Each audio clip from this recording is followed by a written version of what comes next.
Hey guys, so this is going to be my postpartum at the hospital type video, just to kind of finish off my birth story. I left off part 2 where they had finished up the C-section and I had done some skin on skin with Adelia and had nursed a little bit. They finished sewing me back up and then they wheeled me back down the hallway.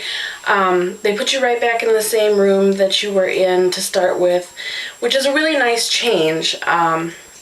Back when I had both Brian and Wyatt, they had one big recovery room that just had a bunch of curtains and like one chair between, each person, and it kind of stunk because there was really no privacy, and I'm really glad I didn't get stuck there the way I had been after this birth, because I was in that labor and delivery room for about 24 hours.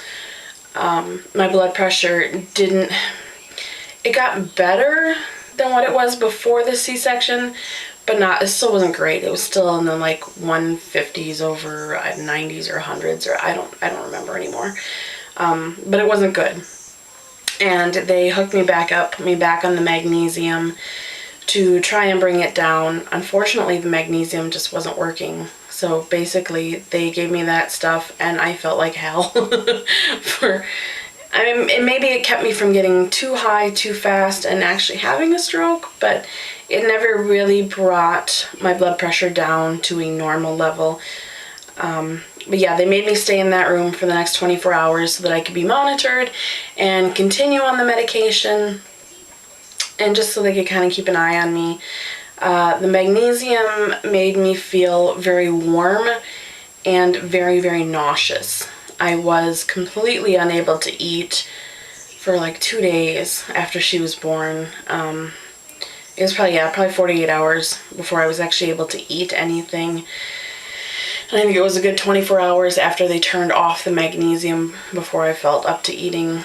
I attempted to eat. I had tried some toast, little Sierra Mist, some Jello, and none of it stayed down. Everything came back up. The only thing I had any luck with was water, which is pretty boring. But in all honesty, I didn't even have an appetite. Like, I didn't want to eat. I just felt that yuck. My stomach just hurt.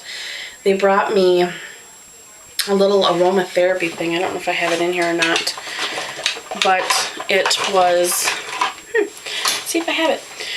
The aromatherapy is, here it is, to help with the nausea. Let's see if you guys can see this. And it's just a little smelling thing. There's inside here, there's this little white, see if you guys can see. Probably not. But inside this is this little white thing, and you sniff it, and it actually has a very nice scent. See if you can see that. Probably not.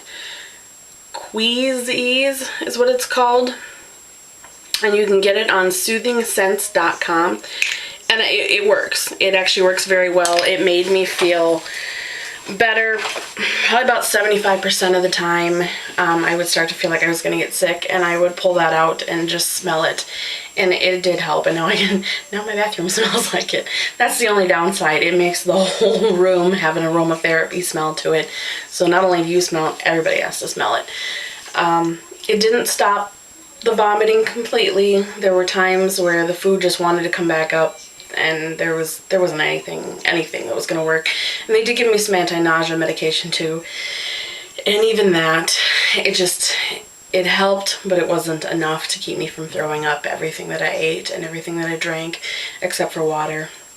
My mom came to visit that first night, and the second day, and I puked. She came in, she brought gifts. I went through the gifts, and as I was getting through the end of that bag, I started to feel sick, so I stuffed everything in the bag quick, and I handed it over to Ethan, and I grabbed my little blue bin, and I just red Jello everywhere on me, on my gown, I felt bad. My poor mother came to visit, and I barfed in front of her, but then, she's my mom. Your mother, you're used to puke, so she's cleaned up probably plenty of my puke fest in the past as a kid, so really not a big deal. But I felt bad because I couldn't even say like, hey, thanks for the baby gifts, because I was too busy barfing my guts out. So it sucked, and I really wanted to get out of that room, and I really pushed to get out of that room because I knew that that was one step closer to going home. So making that transition from labor and delivery room to a regular postpartum room. And the one nurse asked me, she's like, why are you, are you in a hurry or something? And I said, no, I just know that I'm one step closer to going home by going to that room instead of being here and still being monitored. And she was like, oh, I get it. The up and downside was, in the labor and delivery room, they have one nurse for you, and she stays with you the whole time. So anything you need for yourself, for the baby, she's right there. She might step out. There's a computer there, so she does all of her paperwork right next to you. She might step out for a little bit, because obviously she's got to go have a supper break and pee occasionally. But for the most part, that nurse stays with you in that room. So the upside is there's a nurse there to help out, especially when you don't feel very good.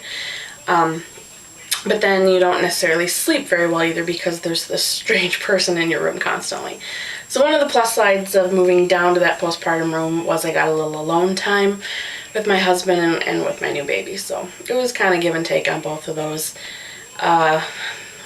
She was born on a Monday, so it was Tuesday night, right around like 8 or 9 o'clock. So, 24 hours after she was born and after I got back to that room. They moved me down the hallway. Everything is on the same floor. It's just a different hallway as to where you are and where you move to. So I moved down to the next hallway to the postpartum rooms. And I stayed there from Tuesday night until Thursday morning.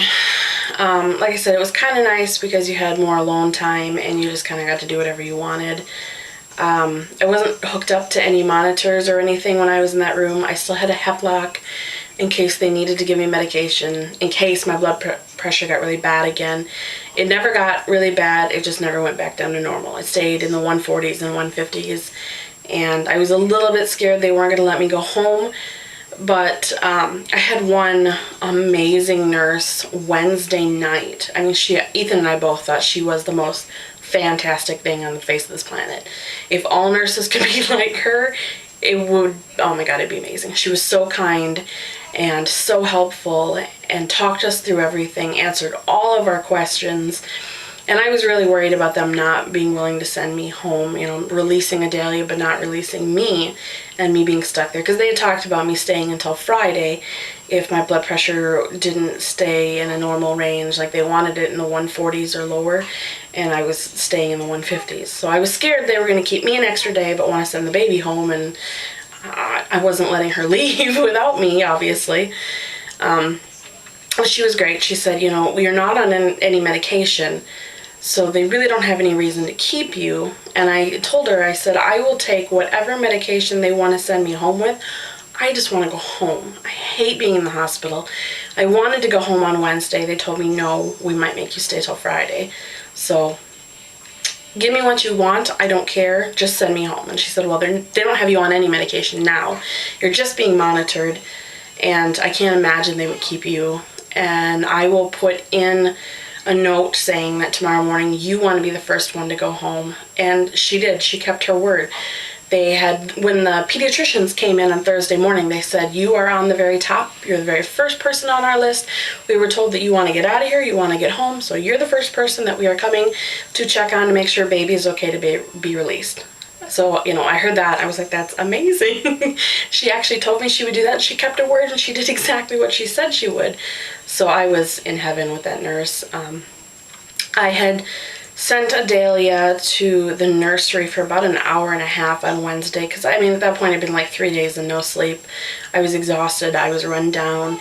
I had Ethan bring my pump in to try and have some sort of sanity, because she was cluster feeding and my nipples were on fire and I was miserable.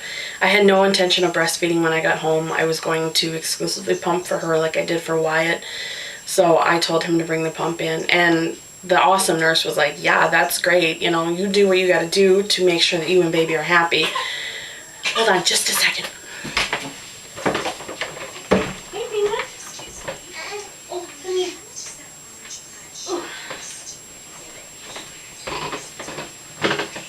Say hi, nice. I woke up. Nap's over. Look at the camera. Hi.